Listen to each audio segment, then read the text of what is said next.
তো স্বাগতম জানাইছো বন্ধুসকল মোৰ আজিৰ অন্য এটা নতুন ভিডিঅ'লৈ। তো আজি আমি শিকিম ফ্ৰক চিলাই।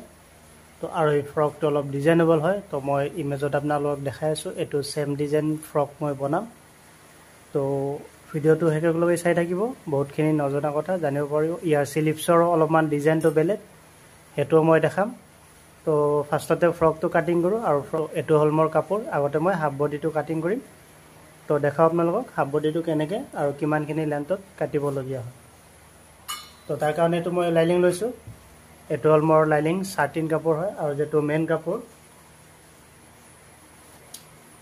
এইটো হ'ল এইটো। তো এইটো কাপোৰেদি ফ্ৰক বনিব, আৰু এইটো তলত ইউজ কৰিম।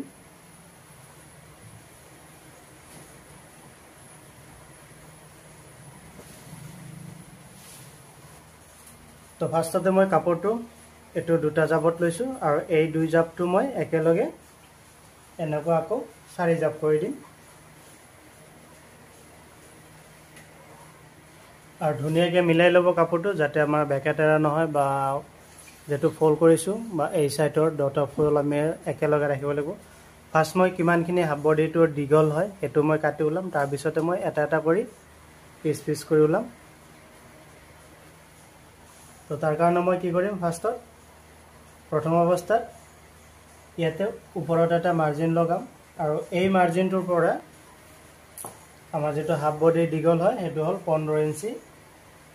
তো মই ইয়াতে কাপোৰটো কাটিং কৰিম 16 ইঞ্চি। তো মই 16 ইঞ্চিত মাৰ্জিন কৰিলোঁ।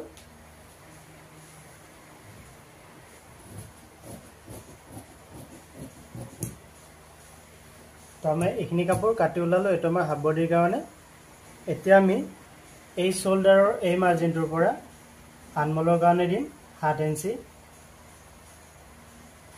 আৰু যিহেতু ৱেষ্টটো আহিব আমাৰ লাষ্টত, ইয়াতে 15 ইঞ্চি দীঘলত আহিব ৱেষ্টটো।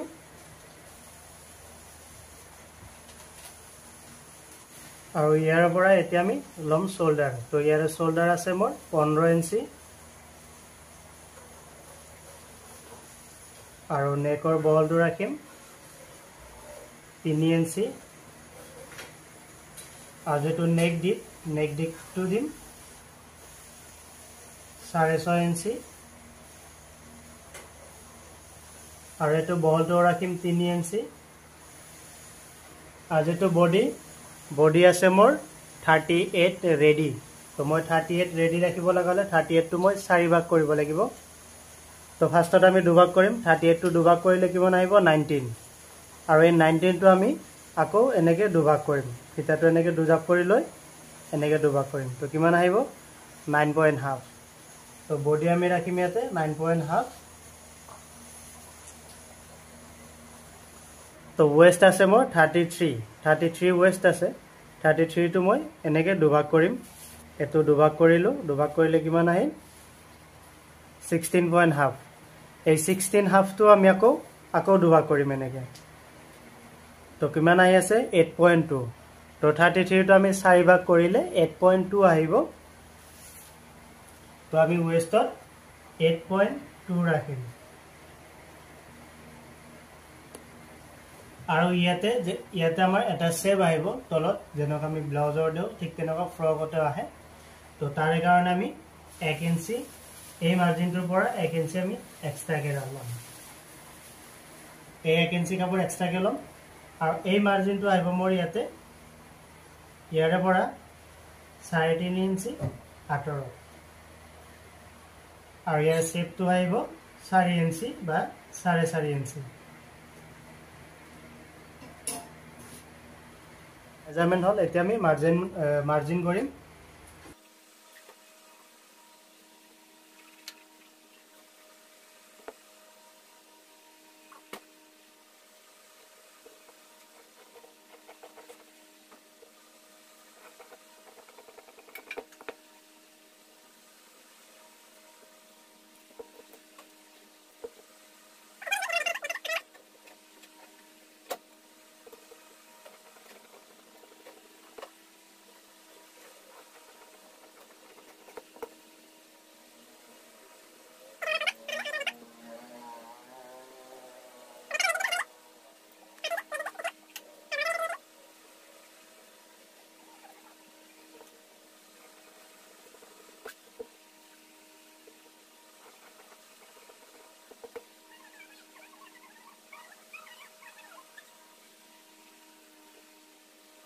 তো এইটো আমাৰ হাফ বডি কাটিং হ'ল এতিয়া আমি কি কৰিম এই হাফ বডি হিচাপত যেটো মেইন কাপোৰ হেতু কাটিং কৰিম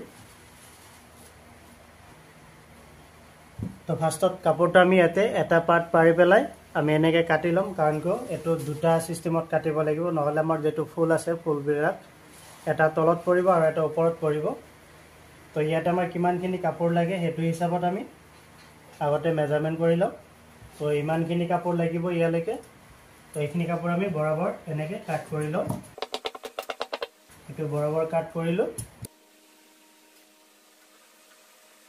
আৰু ইয়াৰে যেটো মিডল পইণ্ট আছে এই ওপৰৰ ভাগটো আমি কাপোৰটো এনে বৰাবৰ সমান কৰি পেলাই সমান কৰি এই মিডল পইণ্টেদি এই মাছ ভাগটো দি আমি কাটিং কৰি দিম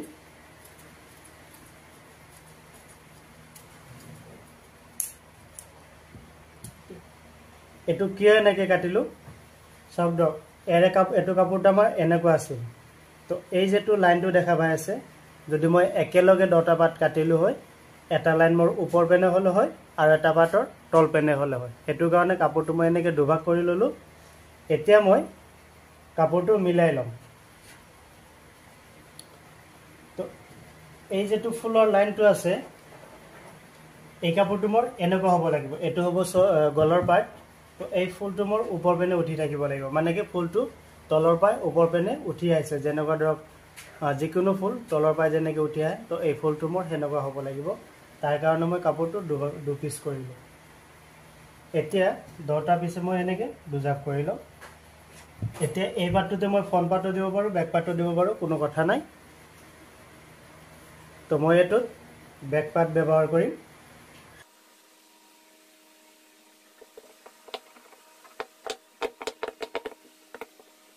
এটো হল মোৰ বেক পাৰ্ট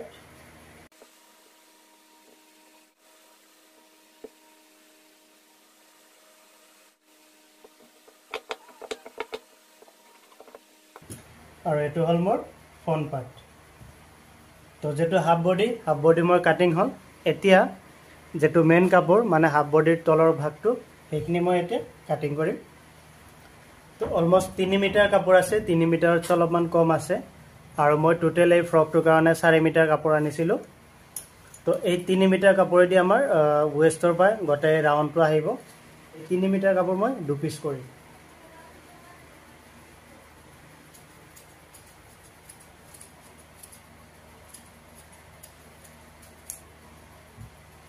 তো ইয়াৰে দুটা পাট এটা আমাৰ আকৌ কাটিং কৰিবলগীয়া নাই আৰু যেটো ফ্ৰকটো টোটাল দীঘল হেতু মই কৈ দি আছো তাতে গল মোৰ 15 ইঞ্চি ওয়েষ্ট হাফ বডি গল 15 ইঞ্চি তো এটো হল 15 ইঞ্চি 15 ইঞ্চি মাইনাস কৰি ইয়াৰে পৰা কাপোৰটো ধৰিম আমি ইয়ালৈকে টোটাল দীঘল মোৰ 50 আহি আছে আৰু ফ্ৰকটোৰ দীঘল মোৰ টোটাল 50 লাগিব তো একদম একুৰেটলি দীঘল আহি আছে না কম হৈ আছে না বেছি হৈ আছে আৰু এই তলৰ যিখিনি এইখিনি মই এনেকৈ মোৰ ফল্ড হ'ব এক্সট্ৰাকে কাপোৰ ধৰি পেলাই মই ফল্ড কৰি দিম তো হেতু বাৰু পিছত হ'ব তো এই পাৰ্টখিনি গল এতিয়া আমি কাটিম এই পাৰ্টটোৰ লাইলিংৰ ভাগটো মানে কি এই যেটো কাপোৰ আছে ইয়াৰে লাইলিংটো কাটিং কৰিম তো এটো কাপোৰ মই এটো দুজাপ কৰি লৈছো আৰু এই দুটা পাছাইড মই ধুনিয়াকৈ এনেকৈ এইকেইটা লগ লগাই এটো চাৰি জাপ কৰি লম